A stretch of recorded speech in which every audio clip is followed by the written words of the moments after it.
সমাজে দরিদ্র অসহায় নাগরিকদের আইনগত সহায়তা দিতে ২০০০ সালে আইনগত সহায়তা প্রদান আইন প্রণয়ন করা হয়।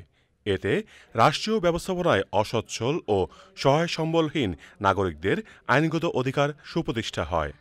এর পরিপ্রেক্ষিতে ২০১৫ সালে আইনি পরামর্শ ও বিকল্প বিরোধ নিষ্পত্তি বিধিমালা প্রণয়ন করা হয়। বিকাশে কম খরচে ক্যাশ আউটের লিমিট বেড়ে ৫০,০০০, প্রিয় এজেন্টও ২টা। এই ক্ষমতা প্রয়োগ করে লিগ্যাল এইড অফিসাররা ২০১৫ সালের জুলাই থেকে ২০২৪ সালের মার্চ পর্যন্ত ১,১০,৮৩৬টি বিরোধ নিষ্পত্তি করেন। এমন অবস্থায় স্মার্ট লিগ্যাল এইড, স্মার্ট দেশ, বঙ্গবন্ধুর বাংলাদেশ এই শিরোনামে ওসমানী স্মৃতি মিলনায়তনে জাতীয় আইনগত সহায়তা দিবস পালনে অনুষ্ঠান আয়োজন করে আইন ও বিচার বিভাগ এবং জাতীয় আইনগত সহায়তা প্রদান সংস্থা। এতে অংশ নিয়ে আইনগত সুবিধা পাওয়া ব্যক্তিরা নিজেদের অভিজ্ঞতার কথা তুলে ধরেন। তাদের থেকে যখন আমার ব্যবহার্য স্বর্ণালংকার এবং জিনিসপত্র ফেরত চাওয়া হয় তখন তারা সেগুলো দিতে অস্বীকার করে।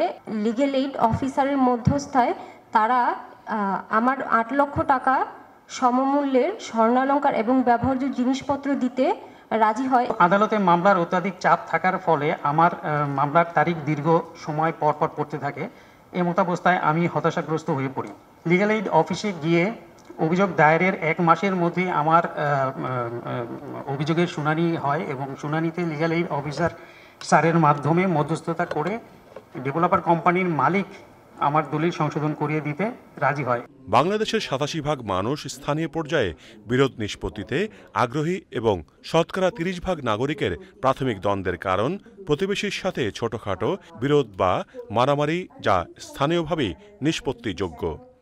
সমীক্ষার এই তথ্য তুলে ধরেন অনুষ্ঠানের প্রধান অতিথি আইনমন্ত্রী আনিসুল হক। খুবই আশার কথা হলেও আমাদের স্থানীয় পর্যায়ে বিরোধ নিষ্পত্তির হার অতি নগণ্য। এর মূল কারণ সামাজিক পরিবর্তন, সামাজিক উন্নয়ন, মানুষের ব্যস্ততা এবং মধ্যস্থতাকারীদের প্রতি আস্থার অভাব। জনগণের দোরগোড়ায় আইনি সহায়তা পৌঁছে দিতে উপজেলা ও ইউনিয়ন লিগ্যাল এইড কমিটিকে আরও বেশি কার্যকর করতে হবে বলে মন্তব্য করেন মন্ত্রী। যারা আইনি সহায়তা পাওয়ার যোগ্য তাদের কাছে নিয়ে যেতে হবে, আর তা করতে হলে উপজেলা ও ইউনিয়ন লিগ্যাল এইড কমিটিকেও অধিকতর কার্যকর করতে হবে। কারাগারগুলোর সাথে যোগাযোগ বাড়াতে হবে। আইনি সহায়তা প্রদানকালে পুঁথিগত আইন প্রয়োগের দৃষ্টির পাশাপাশি সামাজিক ও মানবিক দৃষ্টিকোণকেও স্থান দেওয়া উচিত।